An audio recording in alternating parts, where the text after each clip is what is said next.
नमस्कार.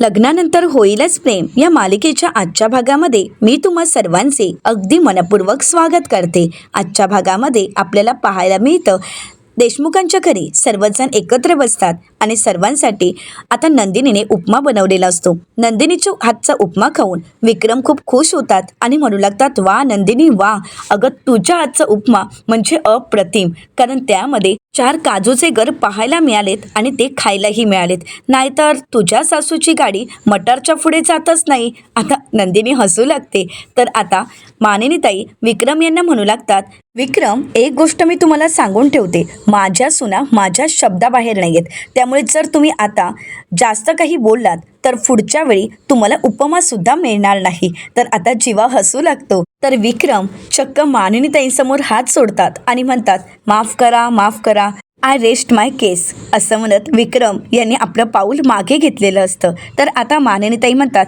पण काही म्हणा, कितीतरी दिवसानंतर मला असा आयता नाश्ता करायला मिळाला आहे. कितीतरी दिवसानंतर मी अगदी मनापासून नाश्ता केला आहे आणि हे शक्य झालं नंदिनी तुझ्यामुळे. नंदिनी, खरंच खूप छान नाश्ता बनवलायस, असं म्हणत मानिनीताई पुढे म्हणतात, ए जीवा, आता तू मटण घेऊन येशील का? म्हणजे नंदिनीच्या हातचा झणझणीत रस्सा खाण्याची मज्जाच काही वेगळी असेल. कारण नंदिनी मटण खूप छान पद्धतीने बनवते. जीवा, तू मटण घेऊन येशील आणि नंदिनी तू सगळ्यांसाठी मटणाचा रस्सा बनवशील.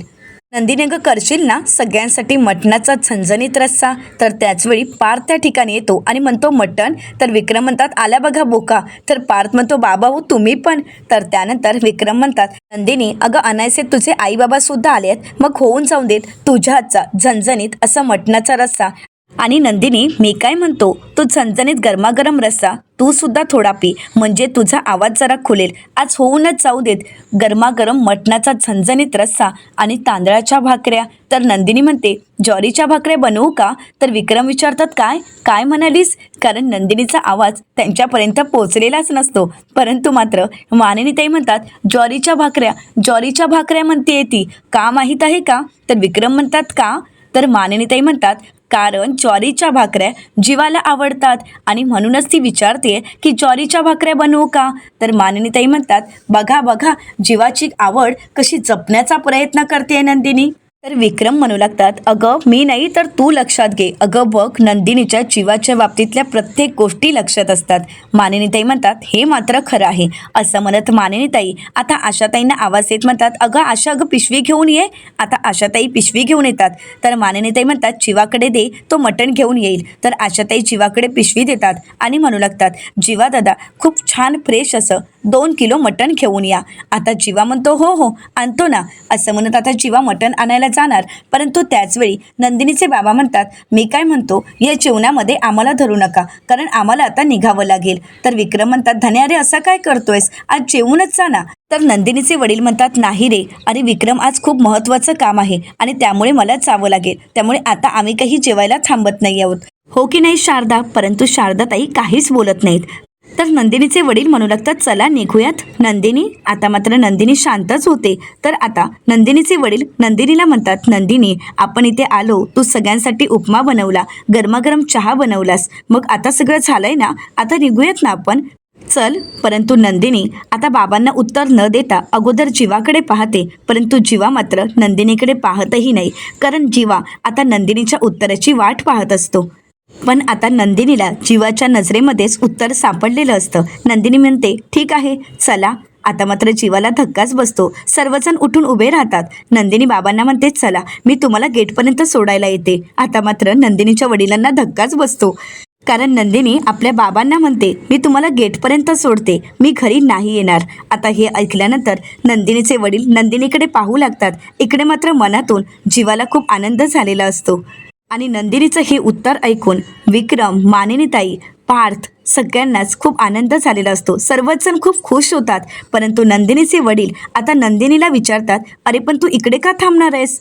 या घरात थांबायचं नक्की कारण तरी काय आहे? आता मात्र नंदिनी शांतच होते आणि जीवाकडे पाहते. परंतु जीवा सुद्धा काहीच बोलत नाही. परंतु विक्रम आता नंदिनीच्या वडिलांच्या प्रश्नाचं उत्तर देत म्हणतात, अरे धन्या, काव्यासाठी तुला माहीत आहे ना, काव्याच्या अवस्थेत तिच्यासोबत कोणीतरी असावं असं तिलाही वाटत असणार. अरे तसंही आम्ही सर्वजण आहोतच, परंतु नंदिनीने तिची काळजी घेतली तर तिला जास्त आवडेल ना, म्हणून कदाचित नंदिनीला थांबायचं असेल, हो की नाही नंदिनी? असं म्हणत आता विक्रम नंदिनीला म्हणतात, नंदिनी खरंच तुझी गरज आहे, त्यामुळे तू इथे थांब. काय आहे ना, या घरात पेशंट बरेच आहेत आणि त्यामुळे तुझ्यासारख्या व्यक्तीची खरंच या घराला खूप गरज आहे. तर शारदाताई नंदिनीच्या वडिलांना म्हणतात, चला आपण निघूयात. तर नंदिनीचे वडील म्हणतात, हो आपण निघूयात. तर आता मानिनीताई त्यांना म्हणतात, अहो थांबा ना, मटण तरी खाऊन जा. तर शारदाताई म्हणतात, नाही नाही, आम्ही आता निघतो. असं म्हणत आता नंदिनीचे वडील आणि शारदाताई घरी जाण्यासाठी निघालेले असतात. आता ते दोघेही घराबाहेर पडताच विक्रम म्हणू लागतात, चला दोन्ही सुना घरात आणि हे दोन टोणकेही घरात. तर पार्थ म्हणतो, बाबा. विक्रम म्हणतात, चला आंघोळ करून घेतो. पार्थ म्हणतो, बाबा तुम्ही अजून आंघोळ नाही केली आहे का?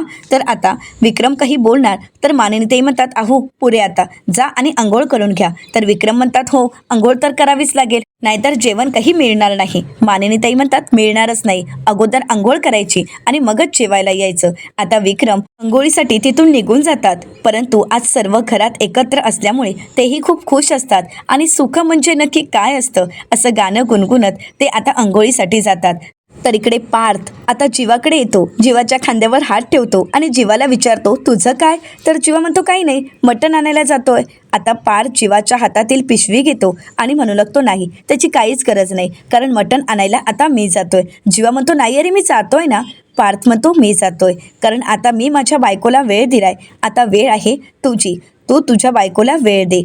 तर आता जीवा म्हणतो, का? असं काही नाही गे रे, आणि ती इथे का थांबली आहे, कशासाठी थांबली आहे? असं म्हणत जीवा थोडं इग्नोर करत असतो.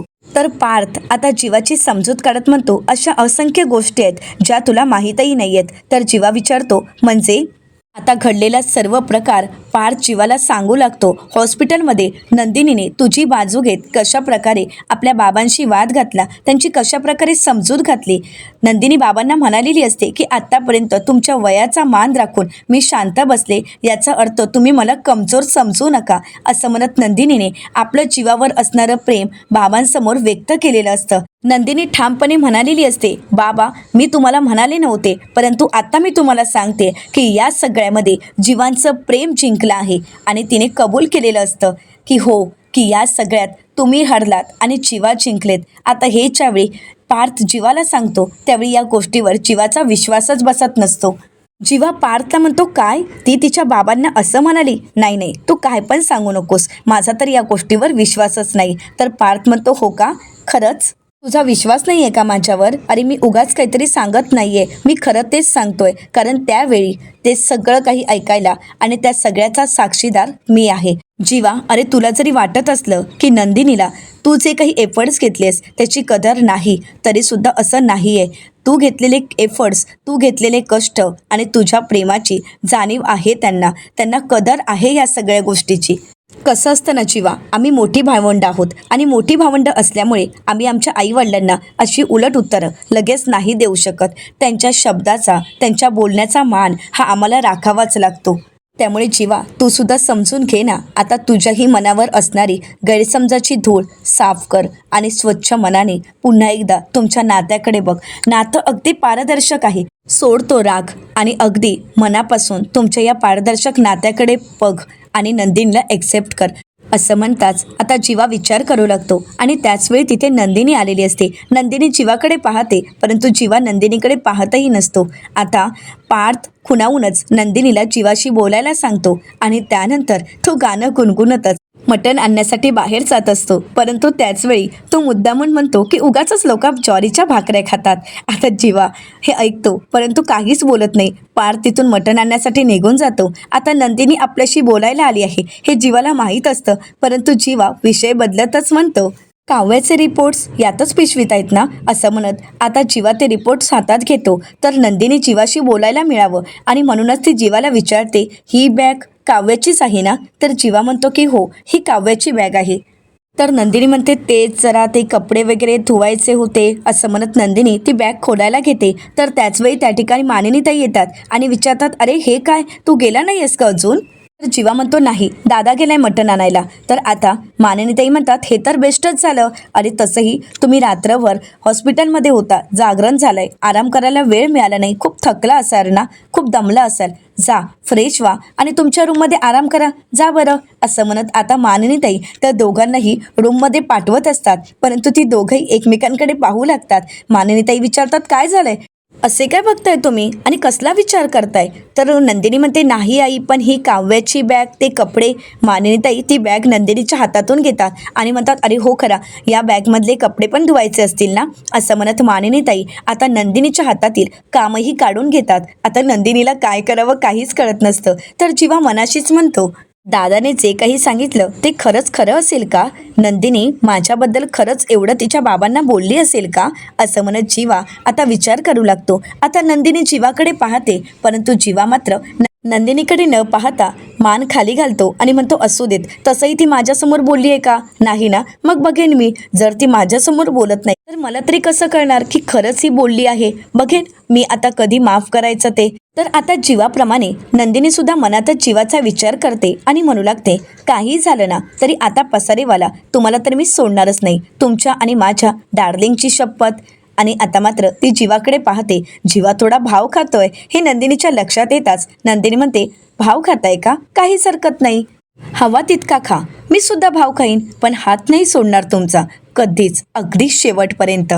असं म्हणत दोघंही एकमेकांकडे चोरूनच पाहत असतात. आता मानिनीताई मागे येऊन पाहतात, परंतु दोघंही तिथेच उभे असतात. मानिनीताई म्हणतात हे काय, अजून तुम्ही गेला नाही आहेत का. तर जीवा म्हणतो हे रिपोर्ट्स. तर मानिनीताई ती रिपोर्ट्सची फाईल घेतात आणि म्हणतात ते मी बघेन रे रिपोर्ट्स, पण तुमचं काय चाललंय, तुम्ही अजूनही इथेच आहात का. की नंदिनी तुला सुद्धा काव्याप्रमाणे उचलून न्यावं लागेल. नंदिनी म्हणते नाही नाही, मी जाईन ना. असं म्हणत नंदिनी आपली बॅग घेते आणि लगेच रूमच्या दिशेने जात असते. आता जीवा आणि नंदिनी एकत्रच त्यांच्या रूममध्ये जातात. हे पाहून मानिनीताई खुश होतात. आता दोघंही एकमेकांकडे पाहतच रूमच्या दिशेने निघालेले असतात. आता नंदिनी मागे येऊन पाहते तर जीवाही मागे येऊन पाहतो. आता मानिनीताई त्या दोघांकडे पाहत असतात. दृष्ट न लागावी अशी त्या दोघांची जोडी पाहून मानिनीताई खुश होतात. आता दोघंही न बोलताच अबोलो प्रेम आता आपल्या रूमच्या दिशेने निघालेलं असतं. आता रूमपर्यंत जाताच जीवा रूमच्या दरवाजाची कडी खोलतो, परंतु नंदिनी मात्र बाहेरच उभी असते. जीवा मनाशीच म्हणतो की आता हिला रूममध्ये जायचं, इन्व्हिटेशन द्यावं लागेल का. तर नंदिनी मनाशीच म्हणते मी एवढी खोलीपर्यंत आली आहे, पण आता हे खोलीचं दार उघडून मला आत पण घेणार नाही आहेत का. असं म्हणत नंदिनी सुद्धा थोडी भाव खाते.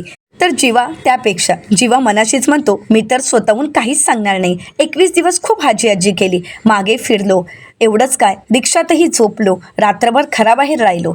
तर नंदिनी सुद्धा मनाशी म्हणते मी सुद्धा काही अशी आरामात राहिले नव्हते, 21 दिवस मी सुद्धा सोप्यावर अवघडूनच झोपले होते, पण आता बस झालं, आता बेडवर झोपायचं आहे. तर जीवा मनाशीच म्हणतो बेडवर हात पसरून झोपायचं आहे. नंदिनी मनाशीच म्हणते हात पसरून यांना माझ्या हातावर डोकं ठेवायला लावायचं आहे, पण हे तेव्हाच होईल जेव्हा हे मला रूममध्ये घेतील. तर जीवा मनाशीच म्हणतो तेव्हाच होईल जेव्हा ही स्वतःहून म्हणेल की मी आतमध्ये येऊ ना. तर आता नंदिनी मनाशीच म्हणते एकतर आतमध्ये ये तरी सांगा, नाहीतर बाहेर जा तरी सांगा. असं म्हणत नंदिनी थोडी चिडलेली असते. आता चिडलेली नंदिनी जीवाला म्हणते ऐका. आता नंदिनीचं हे बोलणं ऐकल्यानंतर जीवा मनाशीच म्हणतो अरे वा, आता आली की नाही लाईनवर.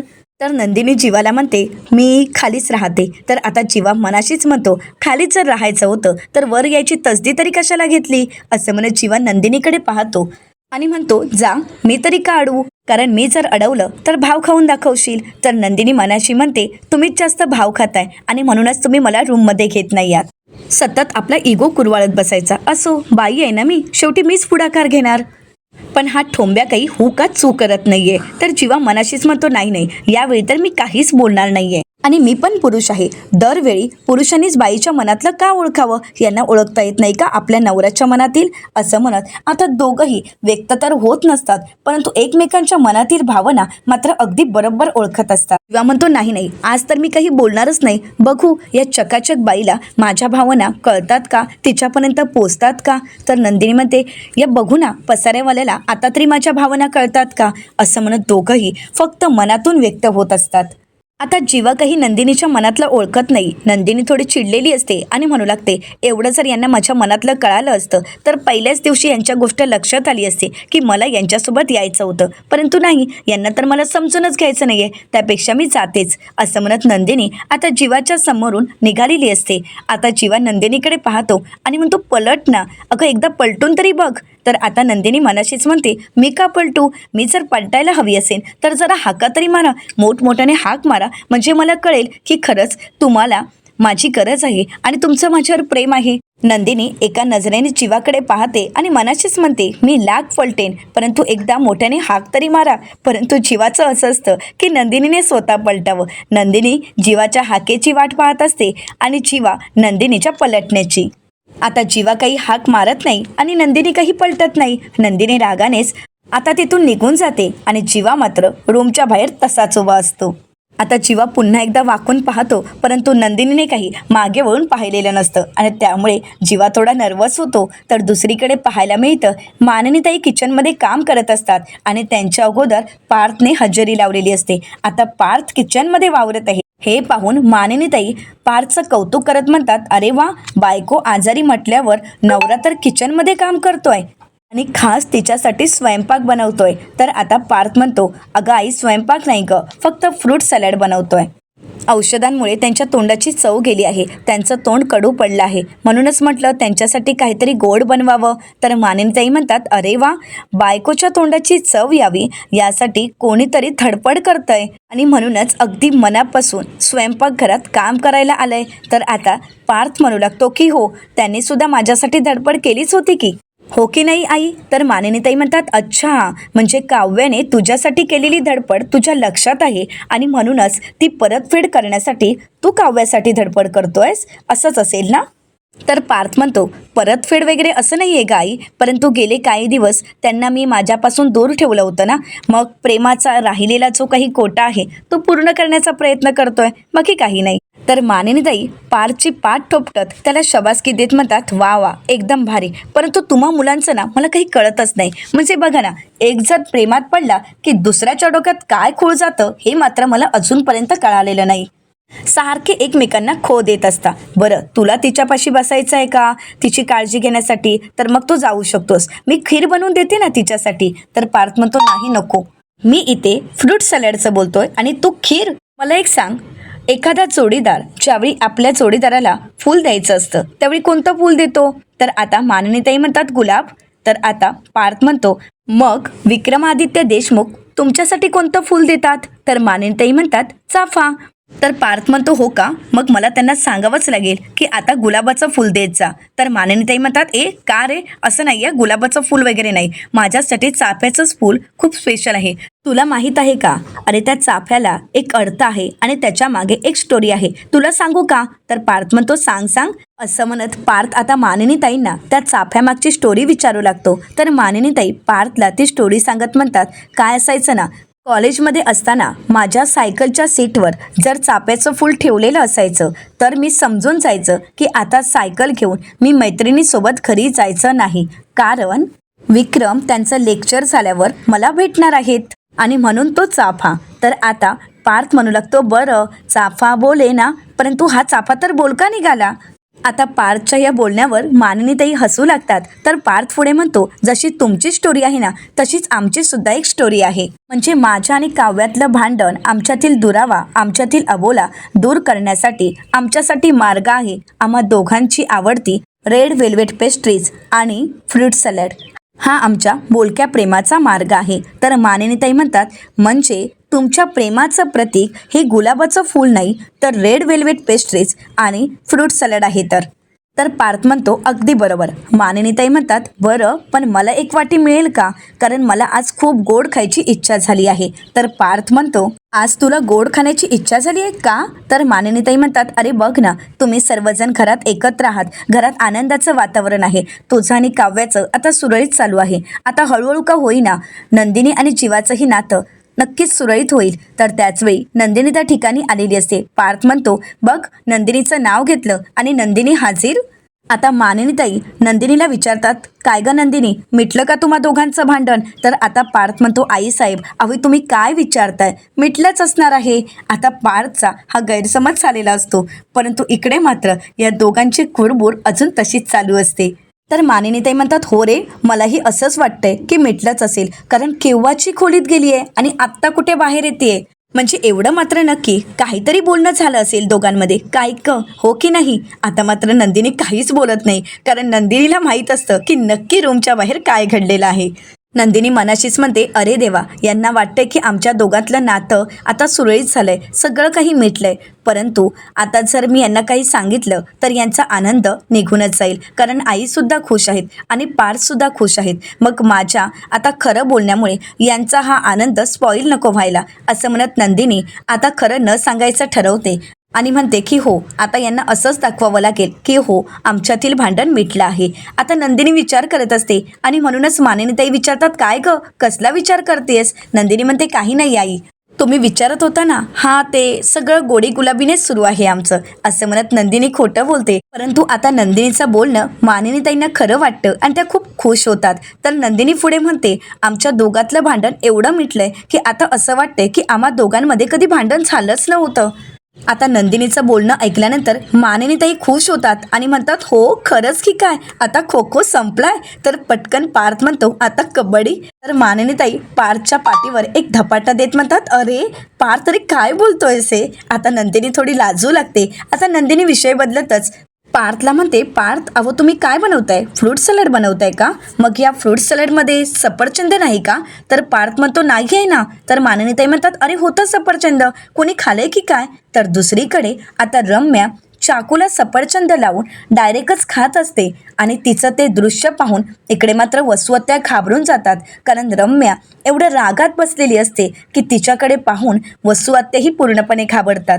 आता वसुआत्या रम्याला विचारतात, रम्या अगं काय झालंय? काव्या हॉस्पिटलमधून आल्यापासून तू इतकी शांत शांत काय आहेस? नक्की काय झालंय बाळा?